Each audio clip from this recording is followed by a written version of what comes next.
back. So the score at half time is Celtic 1, Barcelona 0. John, that wasn't the scoreline you experts were expecting. Well, I expected 3-0, Bill, but Celtic been very, very good defensively in particular. I mean, they took the goal very well, won the corner kick. Have hardly had the ball, but when they haven't got it, they defended really, really well. It reminds you of Inter Milan a couple of years ago when Inter beat, I think it was in the semi-final, and they're doing it just as well as Inter did. They're getting behind players and not letting get players behind them. They've been very, very good, very disciplined. It's a question now if they have the I think Ray mentioned in commentary, the stamina and to keep it up for the second half. And also, Barcelona, as we know, can come good at any particular time in the game. But so far, very, very good from Celtic. Okay, well, 60,000 celebrated with that goal. The first corner that Celtic had and they scored. Something that you predicted might happen. Mulgrew took the free kick in Barcelona, and it's a great free kick. Wanyama on the far post, the first Kenyan to score in the Champions League, marked by Jordi Alba. He's about a foot taller than him anyway, but he really takes the goal well. It's a good idea. Alba's got no chance. Well directed into the net. It's a really great goal.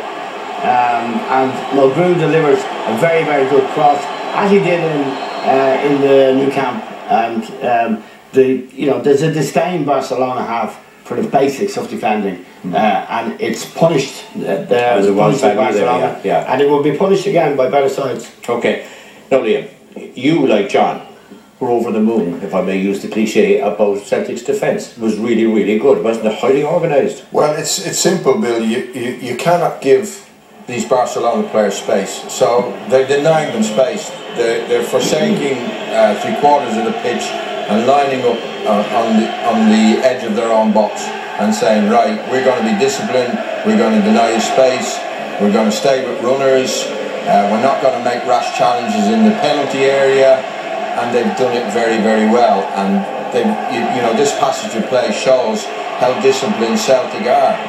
They lose the possession, but Barcelona get it back. They go again. Celtic keep the discipline again. I think that Samrat's going to lose the ball. We're organised again. Here we go. We push them out wide. Nobody makes any rash challenges, and it's been superb. And as John mentioned, that was the way Inter did it 2 years ago. And in many ways, it was the way Chelsea beat them in the semi-final last year. Yeah. So Neil Lennon and the Celtic players have really done their homework. And it requires concentration and discipline and talking to each other, and all the things that, not diving in, not getting sucked in. It's really outstanding. And coming from the league they come from, they won't have to do this very often, if ever. In the end, even they get a touch for a corner kick. And of course, Barcelona, John, might have had 2 goals. It was close enough. That's the way they are, Bill. They're not going to stop doing the way they play. They're going to keep that, which is to their credit. And we've seen them do it in the past, where they keep at it, Bill, and then get a goal from nothing when you least expect it. And I think they will continue to do that. But this is just a couple of incidents now, which shows that no matter how well Celtic defended, which they did, there's always a possibility that Messi or somebody else produced a bit of magic. And I think it's Messi here, absolutely brilliant, little or no space. And that's only the width of the crossbar. He saved that, John. Oh, sorry. I know, but he saved it. He got a touch on it. Watch it from here. He just gets his touch on it. Watch. Boom. Yeah.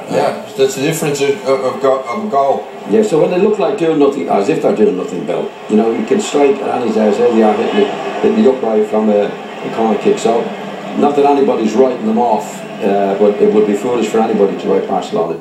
And I can underline that point, John, because this is the 7th time that Barcelona have gone behind in a game and they have lost only one of them. Yeah. So there's still a lot to come. Right, thank you very much. Before we go for a break, here's Dara Maloney with news of what's coming up later in this programme. Bill, thanks a lot. After our live...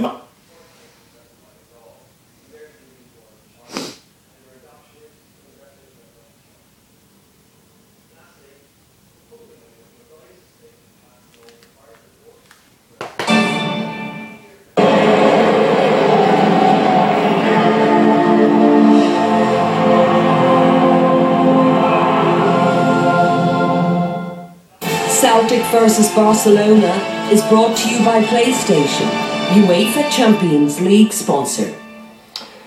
Welcome back. Celtic lead by a goal to nil at half time. The big question is, can they hang on, Liam? Can they maintain concentration? Well, it will take an unbelievable amount of discipline, an unbelievable amount of concentration. The Barcelona had 81% of the play in that half.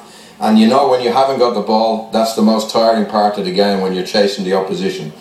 Celtic lost their concentration in the last minute at the new camp and paid dearly for it when the young lad Forrest went to sleep and Alba got round the back and scored. But it is a special night tonight. It is an emotional night tonight. Yeah. And I have to say, I have to say, I think they have a great chance. John? I hope they do it, Bill. I still would believe in Barcelona producing what they can produce. You know, when you see them playing like this, you think they're messing about. I still think Barcelona do it.